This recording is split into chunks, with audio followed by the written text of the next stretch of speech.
Hello everyone, welcome to my YouTube channel NCERT Chapter 13 Probability Miscellaneous Exercise. Question number 10th है How many times must a man toss a fair coin so that the probability of having at least one head is more than 90%? तो देखिए, सबसे पहले देखिए हम success के लिए लेंगे getting a head in one coin.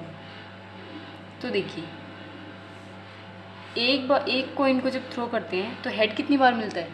एक ही बार मिलता है और टोटल फेसेस होते हैं 2। ठीक है, फेलियर होगा क्यू की वैल्यू 1 माइनस पी की वैल्यू 1/2, तो ये हो गया 1/2। ये बोल रहा है so that the probability of having at least one head is more than 90%। मतलब probability of X greater than equals to 1, मतलब एट लीस्ट 1 का मतलब है greater than equals to 1। Is more than 90%, मतलब मोर देन मतलब greater than 90%, मतलब 90/100, 10 से 10। इसको लिख सकते हैं 1 माइनस प्रोबेबिलिटी ऑफ एक्स, यहाँ पे ग्रेटर का साइन है तो यहाँ लेंगे लेस देन 1। ठीक है, ये हो जाएगा ग्रेटर 9/10। ठीक है, अब क्या करेंगे 1 माइनस प्रोबेबिलिटी ऑफ एक्स से वो 1 से लेस क्या होता है 0, तो प्रोबेबिलिटी किसके लिए होगी 0 के लिए। ठीक है, तो 0 के लिए प्रोबेबिलिटी देखिए क्या होती है, फॉर्मूला होता है probability x is equals to X के लिए NCx p⁴x q⁴n−x। ठीक है, ये फॉर्मूला लगाएंगे तो यहाँ से देखिए ये हो जाएगा 1 माइनस NCx है हमारे पास, x की वैल्यू 0, p⁴x q⁴n−x। ठीक है, इज ग्रेटर देन 9/10। इसकी वैल्यू 1 हो जाएगी, ये भी 1, तो क्या बचेगा q⁴n इज ग्रेटर देन 9/10। यहाँ से ये हो जाएगा 1 माइनस q की वैल्यू कितनी है 1/2, रखिए 1/2n इज ग्रेटर देन 9/10। इस 1 को इधर लेके जाएंगे तो ये हो गया -1/2n ग्रेटर देन 9/10 -1। ठीक है, तो यहाँ से देखिए ये हो जाएगा -1/2n is greater than -1/10। Negative sign हटाएंगे तो साइन चेंज हो जाएगा, तो ये हो गया 1/2n इज लेस देन 1/10। तो ये कब ट्रू होगा? जब n की वैल्यू होगी 4, 5, 6 अप टू सो ऑन, मतलब n की वैल्यू होगी ग्रेटर देन इक्वल्स टू 4। ठीक है, ये आ गया इसका आंसर। आगे समझ 10th क्वेश्चन। क्वेश्चन नंबर 11 है हमारे पास। इन अ गेम, एक गेम होता है उसमें a man wins a rupee for 6 and loss a rupee for any other number when a fair die is thrown. मतलब एक गेम में एक मैन जो है, आदमी जो होता है वो क्या करता है, एक डाइस को थ्रो करता है, वो विन करता है, मतलब जीतता कब है जब उसको 6 मिलता है और बाकी कोई भी नंबर मिलता है तो वो हार जाता है। ठीक है, the man decided to throw a die thrice. जो मैन होता है वो डिसाइड करता है कि वो डाइस को कितनी बार थ्रो करेगा, 3 times, but to quit as and when he get a 6। लेकिन अगर उसको 6 मिल जाता है एक ही थ्रो में तो वो 3 बार डाइस को थ्रो नहीं करेगा। Find the expected value of the amount he wins और लॉस। तो हमें एक्सपेक्टेड वैल्यू मतलब मीन निकालना है। ठीक है, अगर वो जीतता है हारता है। तो सबसे पहले देखिए सक्सेस के लिए लेंगे गेटिंग अ 6 इन 1 डाई। तो प्रोबेबिलिटी ऑफ सक्सेस क्या होगी, एक डाइज में 6 कितनी बार मिलेगा 1 टाइम और टोटल होते हैं 6। प्रोबेबिलिटी ऑफ फेलियर क्या होगी 1 माइनस प्रोबेबिलिटी ऑफ सक्सेस, कितनी वैल्यू 1/6, तो ये हो गया 5/6। अब इसमें केसेस बनेंगे 3। तो फर्स्ट केस देखिए, केस फर्स्ट होगा if he get 6 in first thrown. पहली बार में उसको अगर 6 मिल जाता है तो प्रोबेबिलिटी होगी सक्सेस के लिए 1/6 और अमाउंट होगा वोन के लिए 1। ठीक है, केस सेकंड में देखिए if he get 6 in second thrown. अगर उसको सेकंड थ्रोन में 6 मिलता है तो प्रोबेबिलिटी क्या होगी मतलब फर्स्ट में तो उसको फेलियर मिला, सेकंड में क्या मिलेगा, सक्सेस। तो यहाँ से देखिए एफ के लिए 5/6 और सक्सेस के लिए 1/6, तो ये हो गया 5/36। तो अमाउंट होगा फेलियर के लिए -1 और सक्सेस के लिए +1, तो ये हो गया 0।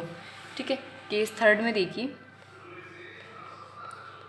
If he get 6 in third thrown, तो थर्ड थ्रोन में देखिए 2 बार फेलियर और 1 बार सक्सेस। तो फेलियर के लिए 5/6 क्रॉस 5/6 क्रॉस सक्सेस के लिए 1/6, तो ये हो गया 25/216। ठीक है, और अमाउंट क्या होगा, फेलियर के लिए -1, दूसरा फेलियर उसके लिए -1 और सक्सेस के लिए +1, तो यहाँ से वैल्यू आ गई -1। तो यहाँ से देखिए प्रोबेबिलिटी डिस्ट्रीब्यूशन क्या होगा, probability distribution x is equals to X, probability of x is equals to X. तो 0 के लिए क्या है, 0 कब मिला, सबसे पहला केस था 1 में मिला 1/6, 1 में मिलेगा 1/6, फिर 0 पर 5/36, फिर -1 के लिए 25/216। हमें निकालना है एक्सपेक्टेड मीन यानी कि ई ऑफ एक्स। तो इसके लिए देखिए इन दोनों को मल्टीप्लाई करते हैं, 1 × 1/6 प्लस इन दोनों को 0 × 5/36 प्लस -1 × 25/216। ये तो पूरा 0 हो गया, ये हो गया 1/6 माइनस 25/216, 216 एलसीएम आया, ये हो गया 36 माइनस 25, आंसर आया 11/216। ठीक है, आगे समझ, ये हो गया 11th क्वेश्चन कंप्लीट। नंबर 12 है हमारे पास, सपोज वी हैव 4 बॉक्सेस, हमारे पास 4 बॉक्स है ABCD कंटेनिंग कलर्ड मार्बल्स, जिनके अंदर क्या है, coloured marbles as given below. तो ये बॉक्सेस है ABCD, यहाँ पर कलर्ड मार्बल्स है। ठीक है, तो क्या कह रहा है आगे, one of the box has been selected at random, एक बॉक्स रैंडमली सेलेक्ट किया गया है, and a single marble is drawn, और एक सिंगल मार्बल को देखा गया है। ठीक है, if the marble is red, what is the probability that it was drawn from box A, box B and box C।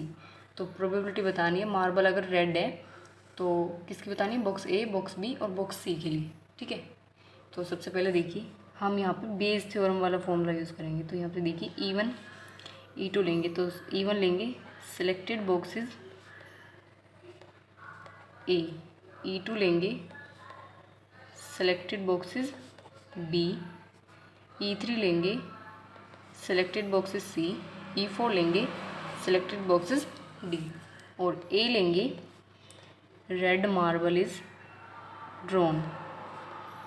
Okay, तो यहाँ पे देखिए प्रोबेबिलिटी ऑफ E1 क्या होगी, यानी कि बॉक्स कितने हैं टोटल 4, और E1 यानी कि A बॉक्स कितना है, ओनली 1, तो ये हो गया 1/4। प्रोबेबिलिटी ऑफ E2 यानी कि B बॉक्स कितने सेलेक्ट किए 1, और टोटल बॉक्स है 4।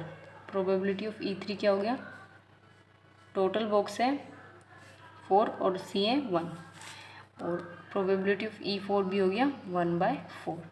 अब देखिए प्रोबेबिलिटी ऑफ A/E1 यानी कि रेड मार्बल है और बॉक्स A सेलेक्ट किया गया है, तो बॉक्स A में रेड मार्बल कितना है 1, और टोटल कितना है 6 + 3 9, 9 और 1 10, तो ये हो गया 1/10। और प्रोबेबिलिटी ऑफ A/E2, A/E2 में देखिए कि A/E2 में क्या बोल रहा है, रेड मार्बल B बॉक्स में कितने 6, और यहाँ पर टोटल कितना है 6 और 2 8, और 8 + 2 10, तो ये हो गया 6/10। प्रोबेबिलिटी ऑफ A/E3 ये कितना हो जाएगा, यहाँ पे C बॉक्स में कितने 8/10। प्रोबेबिलिटी ऑफ A/E4 ये हमारे पास कितना 0 है ना, रेड मार्बल 0 और टोटल कितने 10, तो ओनली 0 लिखेंगे। ठीक है 0। तो अब देखिए हमें निकालनी है यूजिंग बेस थ्योरम। हमें किसके लिए निकालेंगे, सबसे पहले बॉक्स A के लिए रेड मार्बल। ठीक है, बॉक्स ए के लिए रेड मार्बल, तो बॉक्स ए क्या है E1। तो यहाँ से देखिए प्रोबेबिलिटी ऑफ E1 बाय ए निकालेंगे, तो फॉर्मूला होता है probability of E1 cross probability of A by E1 upon probability of E1 cross probability of A by E1 plus probability of E2 cross probability of A by E2 plus probability of E3 cross probability of A by E3, फिर ये हो जाएगा plus probability of E4 cross probability of A by E4। ठीक है, तो अब रख दीजिए value probability of E1 by A, इसकी वैल्यू 1/4, इसकी वैल्यू 1/10 अपॉन इन सब की वैल्यूज रख दीजिए 1/4 cross 1/10 plus 1/4 cross 6/10 plus 1/4 cross 8/10 plus 1/4 cross 0। तो यहाँ से ये हो जाएगा हमारे पास, देखिए 1/4 क्रॉस 1/10, यहाँ पे देखिए हम कॉमन लेंगे 1/4 क्रॉस 1/10, अंदर बचेगा 1 प्लस 6 प्लस 8 और ये 0 हो जाएगा, तो लिखने की ज़रूरत नहीं है। तो यहाँ से ये कैंसिल, ये बचेगा 1/6 प्लस 1 7, 7 और 8 15, तो इसका आंसर आ गया 1/15। ये हमने निकाला है बॉक्स ए के लिए।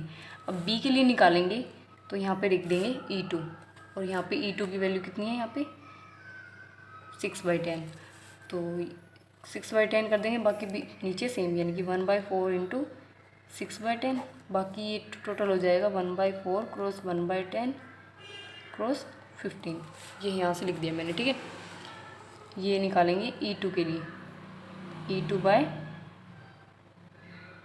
ए के लिए। ठीक है, तो देखिए तो ये हो जाएगा हमारे पास, ये 1/4 से 1/4 कैंसिल, 10 से 10, ये आ गया 6/15। अब E3 के लिए, E3 बाय ए के लिए क्या होगा, यहाँ पे 1/4 क्रॉस 8/10 अपॉन 1/4 क्रॉस 1/10 क्रॉस 15 हो जाएगा, बाकी नीचे सेम रहेगा सब कुछ, यहाँ पर बस E3 हो जाएगा, ये कैंसिल, 10 से 10 कैंसिल, आंसर आ गया 8/15। ठीक है, आगे समझ, हमें सिर्फ E1 E2, ये E1 के लिए था, ये E2, ये E3 के लिए, तो हमें सिर्फ ए और बी और सी बॉक्स का निकालना था। तो ए बी सी कौन से, E1 E2 E3, ये 3 तो हैं बॉक्सेस, तो इसी के लिए निकाल दिया हमने। ठीक है, आगे समझ, ये E1 के लिए, ये E2 के लिए और ये हो गया E3 के लिए। ठीक है, आगे समझ। 13 क्वेश्चन है, assume that the chance of the patient having a heart attack are 40%, मतलब अज्यूम करना है कि जो पेशेंट है उसके हार्ट अटैक आने के चांस कितने हैं, 40%। It is also assume that a meditation and yoga course reduce the risk of heart attack by 30%, मतलब कि ये और अज्यूम करना है कि मेडिटेशन और योगा कोर्स करने से हार्ट अटैक के चांस जो है 30% रिड्यूस होते हैं, and prescription of certain drug reduce it's chance by 25%, और प्रिस्क्रिप्शन ऑफ सर्टेन ड्रग मतलब दवाइयाँ लेने से ना 25% चांस रिड्यूस हो जाते हैं हार्ट अटैक के, कम हो जाते हैं। At a time a patient can choose any one of the 2 options with equal probability. At a time जो पेशेंट होता है उन दोनों में से कोई एक ऑप्शन चूज़ करता है, ठीक है, with equal probability. It is given that after going through one of the 2 options the patient is selected at random suffers a heart attack. Find the probability that the patient followed a course of meditation and yoga. तो probability किसकी बतानी है, course of meditation और योगा की। तो सबसे पहले देखिए यहाँ पर हम बेस थ्योरम यूज़ करेंगे, तो E1 लेंगे, patient followed a course of meditation and yoga। दूसरा लेंगे ड्रग्स वाला, ठीक है, दवाइयों वाला। और ए लेंगे हम यहाँ पे, ए क्या लेंगे, ए लेंगे patient has a heart attack, मतलब उसको हार्ट अटैक आता है, ठीक है। तो प्रोबेबिलिटी ऑफ E1 क्या हो गया, कितने कोर्सेज है टोटल, 2 कोर्सेज है, एक ड्रग्स वाला एक मेडिटेशन और योगा वाला। तो E1 के लिए लेना है तो मेडिटेशन वाला एक है, टोटल है 2। प्रोबेबिलिटी ऑफ E2 कितना हो गया, ड्रग्स वाला एक है, टोटल है 2। ठीक है, अब देखिए प्रोबेबिलिटी ऑफ A/E1 क्या होगी, यानी कि हार्ट अटैक आने की, पेशेंट को हार्ट अटैक आता है और मेडिटेशन और योगा से कितना % कम होता है चांस, ये बोल रहा है 30% कम होता है चांस, लेकिन आने के चांसेस कितने हो गए, मतलब कम तो हो रहा है 30%, तो आने के चांसेस कितने हो गए 70%। तो ये हो जाएगा 70/100 और पेशेंट को हार्ट अटैक आने के चांस कितने 40%, तो ये हो गया 40/100। समझ आ गया ना 70 कैसे आ गया, तो ये हो गया 70 × 40/10,000। ठीक है, ऐसे ही प्रोबेबिलिटी ऑफ A/E2 के लिए, मतलब पेशेंट को हार्ट अटैक आता है और वो ड्रग से कितने % चांसेस होते हैं, तो देखिए ये कम हो रहा है 25%, तो आएगा कितना 75%, तो ये हो गया 75/100 क्रॉस और ये 40%, यानी कि 40/100। ठीक है, तो यहाँ से देखिए यूजिंग करेंगे बेस थ्योरम, हमें प्रोबेबिलिटी किसकी निकालनी है, मेडिटेशन और योगा की, यानी कि E1 की, प्रोबेबिलिटी ऑफ E1/A की। तो फॉर्मूला होता है probability of E1 cross probability of A/E1 upon probability of E1 cross probability of A/E1 plus probability of E2 cross probability of A/E2। ठीक है, तो यहाँ से वैल्यू रखिए, ये हो गया E1 की प्रोबेबिलिटी है 1/2, ये है 70 × 40/10,000, नीचे ये हो गया 1/2 × 70 × 40/10,000 प्लस ये हो गया 1/2 क्रॉस 75 × 40/10,000। ठीक है, तो यहाँ से देखिए 1/2 × 70 × 40/10,000, नीचे आएगा, देखिए नीचे हम क्या करेंगे एलसीएम लेंगे, ये हो गया 20,000, ऊपर आएगा 70 × 40 प्लस 75 × 40, ये कैंसिल, क्या बचा हमारे पास, देखिए क्या बचेगा, ये बचेगा 70 × 40 प्लस 75 × 40। हम क्या करेंगे 70 × 40 में से या नीचे 40 कॉमन लेंगे, अंदर बचेगा 70 प्लस 75, 40 से 40 कैंसिल, क्या आया हमारे पास 70/175। ठीक है, 175 आएगा, 145 आएगा। ठीक है, तो ये आएगा आंसर इसका 14/29। ठीक है, आगे समझ, ये हो गया आपका 13 क्वेश्चन कंप्लीट। ये 14 क्वेश्चन है, if each element of second order determinant is either 0 और 1, यानी कि सेकेंड ऑर्डर डिटर्मिनेंट है, उसका जो ईच एलिमेंट होगा या तो 0 होगा या 1 होगा। What is the probability that value of determinant is positive, तो प्रोबेबिलिटी बतानी है कि डिटर्मिनेंट की वैल्यू जो होगी पॉजिटिव होगी। तो देखिए सबसे पहले डिटर्मिनेंट कैसा होगा, या तो इस तरह से होगा या फिर इस तरह से होगा या फिर इस तरह से हो सकता है। ठीक है, तो ऐसे तो बहुत सारे होंगे, ठीक है, लेकिन ऑर्डर क्या होगा 2x2 का। ठीक है, तो इसका फॉर्मूला होता है, देखिए टोटल नंबर ऑफ डिटर्मिनेंट क्या होंगे, कितनी वैल्यूज़ हैं 1 और 2, तो लिखेंगे 2, और कितने ऑर्डर का 2x2 मतलब 4, 2 2 4, तो ये हो गया 16। अब बोल रहा है value of determinant is positive, that is वो कैसे आ सकता है, या तो वो होगा, देखिए या तो वो इस तरह से हो सकता है 1 0 0 1, या हो सकता है 1 1 0 1, या हो सकता है 1 0 1 1।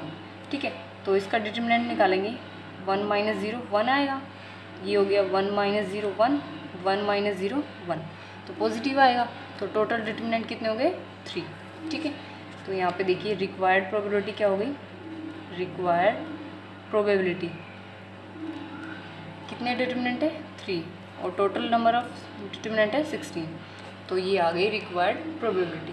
ठीक है, आगे समझ, क्वेश्चन नंबर 15 है an electronic assembly consist of two subsystem से A and B from previous testing procedures the following probabilities are assume to be known. तो प्रोबेबिलिटीज दी हुई है, तो देखिए यहाँ पे दी हुई है probability A fails 0.2, probability B fails alone 0.15, probability of A and B fail 0.15। तो हमें देखिए डायग्राम बनाती हूँ, मैं आपको समझाती हूँ। यहाँ पे देखिए ये वाला पार्ट हो गया ए अलोन, अकेला ए है। ये वाला पार्ट है बी अलोन, जो बीच वाला पार्ट है ये हो गया ए इंटरसेक्शन बी।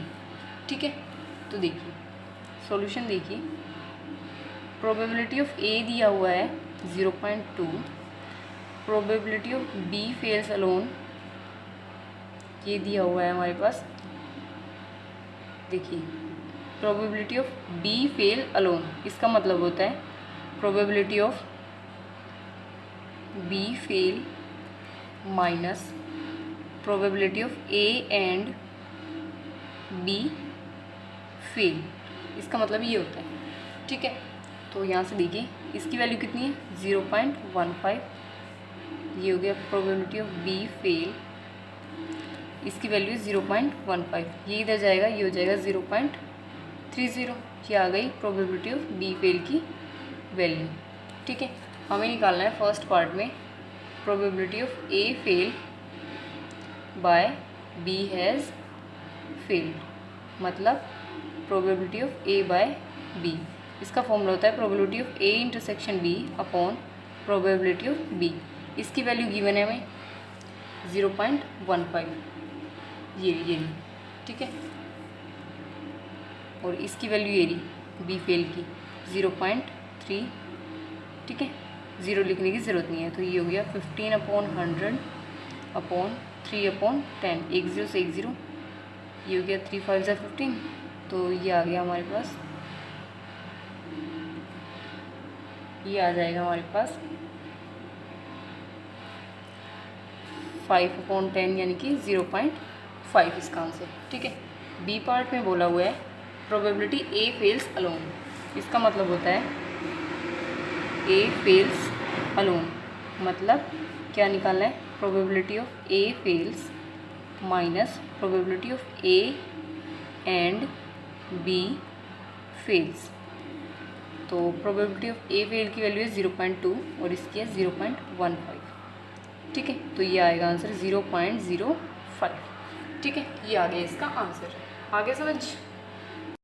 16th क्वेश्चन है हमारे पास, bag 1 contain 3 red and 4 black balls and bag second contains 4 red and 5 black balls. 1 ball is transferred from bag 1 to second, then a ball is drawn from bag second. The ball so drawn is found to be red in color.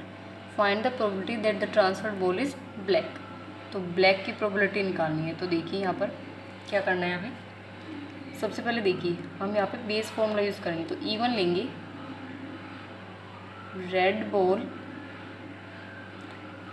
Is transferred to bag first to bag second. E2 लेंगे, black ball is transferred to bag first से bag second. A लेंगे, red ball is drawn. ठीक है, तो probability of E1 क्या होगी हमारे पास, E1 की प्रोबेबिलिटी यानी कि रेड बॉल जो है बैग 1 से बैग सेकेंड में ट्रांसफ़र की है, मतलब फर्स्ट बैग में रेड बॉल कितनी है 3 और टोटल बॉल कितनी है 7, तो ये हो गया 3/7। प्रोबेबिलिटी ऑफ E2 देखिए, फर्स्ट बैग में ही देखना है, E2 ब्लैक बॉल कितनी है 4 और टोटल है 7, ये हो गया 4/7। अब probability of A bye E1 यानी कि रेड बॉल होनी चाहिए, प्रोबेबिलिटी निकालनी है रेड बॉल की, और रेड बॉल को ट्रांसफ़र किया गया बैग 1 से बैग सेकेंड में, मतलब एक बॉल बैग सेकेंड में ट्रांसफ़र करी, यानी कि रेड बॉल यहाँ से बैग 1 से एक बॉल लेके यहाँ पर ट्रांसफ़र की, तो ये कितनी हो गई 5, तो 5 रेड हो गई और टोटल कितनी हो गई 5 + 5 10। तो ये हो गया 5/10। Probability of A by E two क्या होगी हमारे पास, मतलब प्रोबेबिलिटी निकालनी है रेड बॉल की और ब्लैक बॉल ट्रांसफ़र करिए बैक सेकंड में, यानी कि ब्लैक बॉल, रेड बॉल कितनी है यहाँ पर बैक सेकंड में 4, और ब्लैक बॉल फर्स्ट बैग से सेकंड बैग में ट्रांसफ़र करी एक बॉल यहाँ पे, यानी कि यहाँ हो गई 6, 5 थी, एक ट्रांसफ़र करी बैक सेकंड में, तो ये हो गई 6, तो 6 + 4 10, और टोटल रेड कितनी है 4, ये हो गया 4/10। अब लगाएंगे फॉर्मूला यूजिंग बेस, तो प्रोबेबिलिटी निकालनी E2 बाई E की, यानी कि ब्लैक बॉल किस में E2 में, तो फॉर्मूला होगा probability of E2 cross probability of A by E2 upon probability of E1 cross probability of A by E1 plus probability of E2 cross probability of A by E2। Values रखिए, probability of E2 cross E2 by A में, तो देखिए E2 की value है 4/7 और A by E2 की 4/10। यहाँ पे देखिए ये वैल्यू है 3/7 क्रॉस 5/10 प्लस ये हो गई 4/7 क्रॉस 4/10, ऊपर हो जाएगा 16/70, नीचे देखिए ये हो गया 15/70 प्लस 16/70, ये हो गया 16/70 अपॉन एलसीएम आएगा 70, 15 + 16 कितना हो गया 31, 70 से 70 कैंसिल, आंसर आ गया 16/31। ठीक है, आगे समझ, ये हो गया आपका 16 क्वेश्चन कंप्लीट। ये क्वेश्चन नंबर 17 है हमारे पास, क्या है, if A and B are two events such that P of A not equals to 0 and P of B by A is equals to 1, then ये ऑप्शन है हमारे पास, क्या हुआ है P of B by A is equals to 1 की, तो इसका formula होता है P of B intersection A upon P of A is equals to 1। ठीक है, तो यहाँ से देखिए इसको लिख सकते हैं P of B intersection A को लिख सकते हैं A इंटरसेक्शन B, इसको इधर लेके जाएंगे, ये हो गया P of A। ठीक है, तो यहाँ से ये हट जाएगा प्रोबेबिलिटी, ये आ जाएगा A intersection B is equals to A। तो ये कब होता है, तो देखिए अगर A में एलिमेंट 1 और 2 हो, B में एलिमेंट 1 2 3 4 हो, तो A इंटरसेक्शन B करते हैं, तो ये क्या आएगा 1 2, मतलब किसके इक्वल है ये A के। तो ये कब बोल सकते हैं, जब A के एलिमेंट्स B में हो, यानी कि A सबसेट हो B का, तो A के एलिमेंट्स B में हैं 1 और 2 हैं, तो ये ऑप्शन करेक्ट होगा, ए ऑप्शन करेक्ट होगा। ठीक है, यानी कि ए सबसेट होगा बी का। ठीक है, 18th क्वेश्चन है, if P of A by B greater than P of A then which of the following is correct. तो देखिए P of A by B को लिख सकते हैं probability of A intersection B upon probability of B is greater than probability of A. इसको इधर लेके आएंगे, इसको इधर, तो ये हो जाएगा probability of A intersection B upon probability of A is greater than probability of B. ठीक है, अब क्या करेंगे, इसको लिख सकते हैं probability of B intersection A, ये किसका फॉर्मूला होगा probability of B by A का is greater than probability of B. तो ये आ गया, तो ऑप्शन सी जो होगा ना वो आपका राइट होगा। ठीक है, आपका लास्ट क्वेश्चन इस एक्सरसाइज और इस चैप्टर का। तो देखिए if A and B are two any event such that, ये हमें गिवन है, तो देखिए probability of A plus probability of B minus probability of A and B is equals to probability of A. तो यहाँ से देखिए क्या करेंगे, प्रोबेबिलिटी ऑफ ए और ये कैंसिल हो जाएगा, क्या बचेगा probability of B minus probability of A and B is equals to, ये आ जाएगा हमारा इज इक्वल्स टू 0 के। ठीक है, तो यहाँ से देखिए minus probability of A intersection B, A and B है ना, इसको लिख सकते हैं A intersection B is equals to होगा माइनस प्रोबेबिलिटी ऑफ बी, इसको इधर लेके आएंगे। तो अब देखिए यहाँ से देखिए माइनस से minus cancel, probability of A intersection B, इसको इधर लेके आएंगे, probability of B is equals to हो गया 1 की। ये फॉर्मूला होता है probability of A by B का, ये हो गया किसके इक्वल 1 के इक्वल। तो ये आ गया हमारा आंसर, तो ऑप्शन जो बी होगा ना वो हमारा राइट होगा। ठीक है, आ गया समझ।